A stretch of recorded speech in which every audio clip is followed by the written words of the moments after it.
কেমন আছেন? আশা করি নিশ্চয়ই ভালো আছেন। আবারও একটি নতুন তথ্য নিয়ে চলে এসেছি আপনাদের সঙ্গে টক উইথ অনামিকার চ্যানেলে। প্রথম বিষয় হলো 30 বা 40-এর পর ব্রণ সমস্যা দেখা যাচ্ছে, তাহলে এই বিষয়টিকে হালকাভাবে নেওয়া কিন্তু একদমই উচিত নয় বলে এমনটাই জানাচ্ছেন বিশেষজ্ঞরা। অনেকেরই ভ্রান্ত ধারণা থাকে কি 20 বছরের পরেই ব্রণ সমস্যা দেখা যায়, কিন্তু এখন লাইফস্টাইলের জীবনধারা অনেক বদলে গিয়েছে। রাত জেগে মোবাইল দেখা, যার ফলে অপর্যাপ্ত ঘুম, লাইফস্টাইলের খাওয়া দাওয়ার পরিবর্তন এবং মানসিক চাপ সবথেকে বড় বিষয় এমনই জানাচ্ছেন। এই ধরনের সমস্যা দেখা গেলে হতে পারে ব্রণ সমস্যা, তাই এই তথ্যই জানাচ্ছেন বিশেষজ্ঞরা।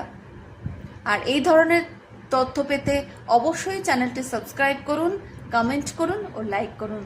ধন্যবাদ। আবারও নতুন তথ্য নিয়ে চলে আসবো পরের কোনো ভিডিওতে।